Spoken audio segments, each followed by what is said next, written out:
Entonces, el diagnóstico en los traumatismos lo vamos a hacer, como en cualquier caso, principalmente por la historia clínica y la anamnesis. En este caso, ¿qué es lo que nos interesa de este paciente? Porque no es un paciente clínico, no es un paciente que llegó con un dolor de pecho. Ahí nos vamos a enfocar mucho más en la edad, en si es hipertenso, si es diabético. Pero en el caso de los traumatismos, lo que más nos interesa es la historia de este trauma. ¿Y qué es lo importante aquí? Es saber las condiciones y cómo ocurrieron ese accidente, con qué fue impactado ese paciente, si fue un accidente, porque estamos hablando que los traumatismos pueden ser varios, pueden ser una precipitación, puede ser incluso una inmersión, un accidente acuático, lo que sea. Pero en el caso, vamos a suponer que fuera un accidente de tránsito, nosotros tenemos que saber cómo este paciente sufrió ese accidente, en qué iba montado este paciente. Si iba en una motocicleta, no es lo mismo que si iba en un carro. Si usaba cinturón, no es lo mismo que si no usaba. Si usó casco o si no usó casco. Si fue impactado por otro vehículo. Si fue impactado por un vehículo de 2 gomas. Si fue impactado por un vehículo de 4 gomas. Si solamente se deslizó. Si su cuerpo se fue despedido y cayó lejos del vehículo. O sea, todo esto nos va a nosotros a dar una idea, sumado a otros elementos, de qué tan grave puede estar la condición de este paciente, sumado a lo que nosotros vemos. Pero hay cosas que no vemos, hay cosas que pueden estar pasando y toda la historia de este traumatismo nos va a ayudar a saber qué tan grave puede ser la condición de este paciente. Entonces, la historia clínica y la anamnesis, el interrogatorio, sea a el mismo paciente o sea a las personas que andaban con ellos, la persona con la que llegó el paciente a la emergencia. Entonces, los signos y síntomas que presenta este paciente, cuál es la condición de este paciente. ¿Este paciente está consciente? ¿Este paciente está inconsciente? ¿Está orientado? ¿Está desorientado? ¿Este paciente presenta una marcada dificultad respiratoria? ¿Este paciente presenta una coloración está frío, está sudoroso, está pálido? ¿Cuáles son los signos, los síntomas? Este paciente presenta, le vimos la pupila se ve miótica, se le ve la esclera muy hiperémica, muy roja. Ese paciente tiene algún signo de una coloración verdosa, que nos está diciendo que puede haber una lesión en la base del cráneo. Este paciente tiene otorragia, este paciente tiene rinorragia. ¿Qué está pasando? Eso es todo lo que nosotros podemos ver, que son los signos, y lo que el paciente nos dice que le pasa. Me siento frío, me siento que me estoy desmayando, me siento que me estoy muriendo. O ese paciente simplemente no sé, casi no se mueve, casi no hace nada. O sea, ¿qué nosotros vemos? Entonces, todo esto nos va a ayudar a saber, a establecer el diagnóstico de este paciente. Un paciente con un impacto iba en una motocicleta sin casco, vemos un estigma de trauma, vemos un hundimiento acompañado con que el paciente no sabe dónde está o el paciente no responde. No está hablando de traumatismo craneoencefálico. Todo esto nos va a ayudar a establecer el diagnóstico. Otra cosa muy importante, los laboratorios. Tenemos que hacerle un hemograma a este paciente, saber cómo está la volemia de ese paciente, si está anémico porque hubo pérdida de sangre. Obviamente esto es después que estabilizamos el paciente, que le damos a hacer estas pruebas. Tenemos que hacerle al paciente tipificación porque tenemos que saber, es un paciente que posiblemente va a cirugía y tiene que tener su tipificación porque posiblemente necesite sangre, es una posibilidad. Tenemos que saber los tiempos de coagulación de este paciente, orina, glicemia, gasometría, enzimas cardíacas. Este es el protocolo. Dentro de estos son los laboratorios. Dentro de las imágenes tenemos que, orientado a la condición del paciente, vamos a hacer los exámenes de imágenes. Obviamente un paciente traumatizado, politraumatizado, un paciente que tenemos que hacerle todo tipo de imágenes, de todas las áreas del cuerpo, cabeza, tronco, a nivel pelve, a nivel abdominal, y ya si hay una posible fractura de algún hueso largo, pues también se le agrega. Entonces, pero hay pacientes que no están politraumatizados, que tienen un trauma solamente. Entonces, no le vamos a hacer todas las imágenes a un paciente que solamente me está presentando una deformidad en el húmero, por ejemplo. O sea, no tiene sentido. Y los seguros no te lo van a ver bien. Es algo que me gustaría tratar aquí. El asunto de las evaluaciones dentro de la emergencia, lo que podemos hacer, las pruebas que podemos hacer para que los seguros no glosen nuestro trabajo y no no tengamos problemas cuando estemos trabajando en una clínica. Yo soy auditora médica, trabajé como auditora interna y externa, y realmente créanme que el médico debe saber cómo manejarse frente a los seguros. Por eso es otro tema. Entonces, tenemos que dentro de las imágenes haremos ecografía abdominal, TAC del área afectada, TAC de cráneo, columna, tórax y pelvis, dependiendo del nivel de traumatismo, ¿verdad? Entonces vamos a hablar del manejo de este paciente. Esto es crucial este es el tema crucial de nosotros, cómo manejar este paciente. Vamos a estar hablando, yo estoy hablando de este tema en general, porque vamos a estar hablando de cada uno de los traumas más comunes. Pero vamos a partir de que fuera un paciente, qué sé yo, puede ser un paciente, una fractura solamente tuvo laceraciones múltiples y una posible fractura de tibia y peroné, por ejemplo. Entonces, ¿qué yo voy a hacer como médico de la emergencia? Yo identifiqué que ese paciente tiene laceraciones, yo verifiqué que ese paciente no expuse a mi paciente, no veo nada más que me llame la atención. Entonces, ya hice mis pruebas pertinentes y de acuerdo al accidente de tránsito, si fue un accidente, de acuerdo al trauma, voy a hacer mis imágenes. Un politraumatizado lleva toda una serie de tomografías, de radiografía, de sonografía, pero las imágenes van a estar muy dirigidas al trauma. Si es un trauma que solamente un trauma 2, pues yo voy a ver dónde está y ahí voy a hacer la prueba. Yo veo que el paciente solamente tiene una lesión en un brazo, o sea, tiene un estigma de trauma, tiene una deformidad, pues entonces las imágenes van dirigidas hacia ahí. Inmovilizo, hago mis imágenes, coloco analgésicos, vamos a comenzar con los AINES, paracetamol, lo más utilizado. Obviamente, lo primero que tenemos que preguntar es si el paciente es alérgico a algún medicamento. Si no tenemos esa información, pues vamos a ir a los AINES, a un paracetamol, que es de lo que menos dan alergia, pero en fin, la analgesia. Inmunoglobulina, porque son pacientes que tuvieron cortaduras posiblemente y pues van a necesitar una inmunoglobulina para evitar un tétanos.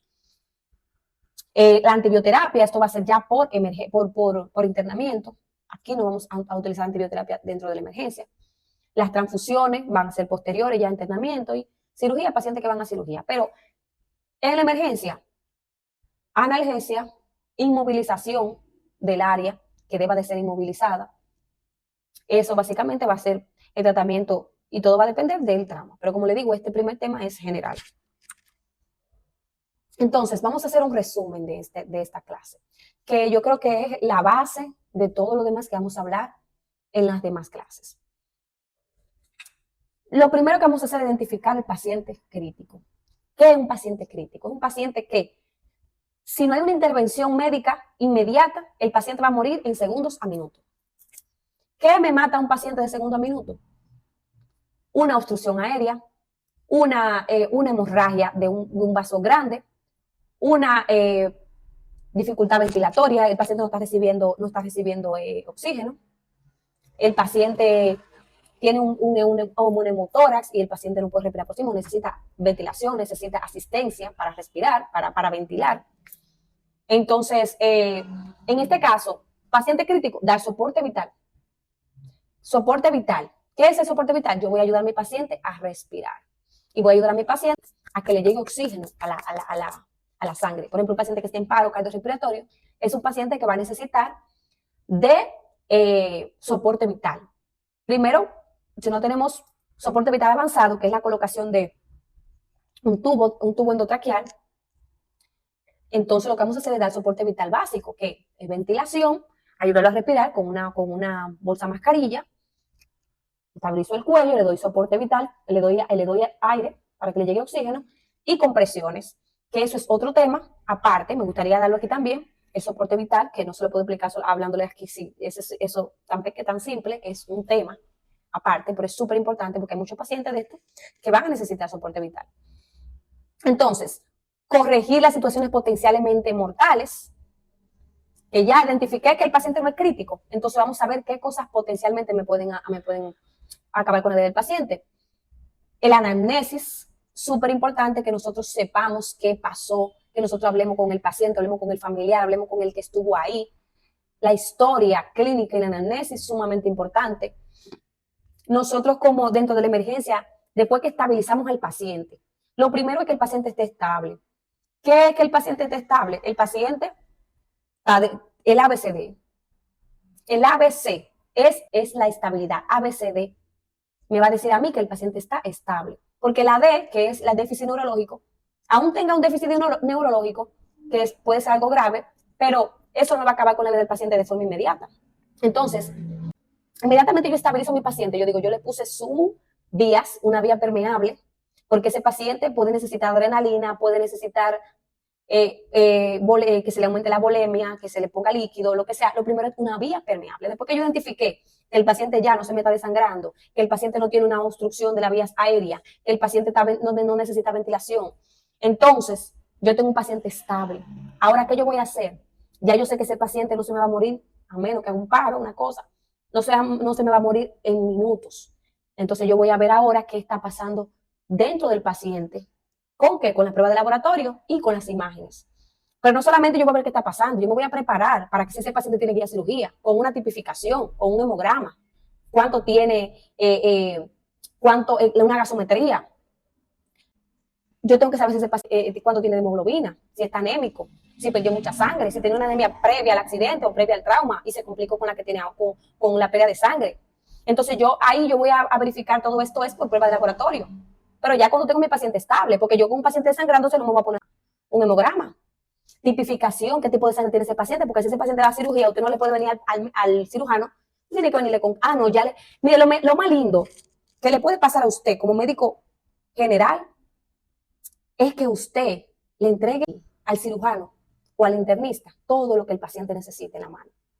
Entréguele todo. Mire, que cuando ese especialista lo vea a usted, mire, se le hizo esto, al paciente se le hizo esto, te queda bien. Y usted se siente bien porque está ayudando al paciente y queda bien delante de su superior también. Entonces, las pruebas que hay que hacerle al paciente. Todo eso está aquí en la diapositiva, ya se lo enumeré, pero ya esto es un resumen. Entonces, yo voy a tener todas mis pruebas ahí, doctor, mire, presente un paciente de forma bonita, aprenda a presentar su paciente. Preséntelo bien, escriba todo, cuídese en salud y escriba todo. Que la única arma que nosotros tenemos y lo único que existe en medicina, en salud y en la ciencia en general es lo que está escrito. Lo que no está escrito no se hizo, no pasó, no sucedió. Escriba y haga su trabajo bien. Usted le manda a hacer sus pruebas. Usted le manda a hacer sus imágenes de acuerdo a lo que usted observó, de acuerdo a lo que usted vio. Entonces, como le hablé ahorita, los analgésicos, ya después que yo tengo mi paciente estable, yo mandé a hacer mis pruebas de laboratorio, de imágenes, entonces yo le pongo mi analgésico a mi paciente y le ayudo con el dolor. Aquí vamos a ver que hay pacientes que van a meditar una observación, especialmente los pacientes con déficit neurológico, van a meditar una observación. Pacientes, muchos, la mayoría van a ser ingresados, otros van a ser interconsultados y otros van a ser dados de alta luego que, qué sé yo, de una interconsulta con ortopeda, que se le coloque, necesita solamente una colocación de yeso o lo que sea. Hay pacientes que simplemente van a necesitar cura y sutura y luego se van a ir a su casa. Hay pacientes que es bueno que usted lo observe. Cualquier paciente que tuvo inconsciente. Ahora, cuando usted ya le mandó a hacer su tomografía de cráneo y ya todo bien, entonces usted puede estar tranquilo y puede mandar a su paciente a su casa.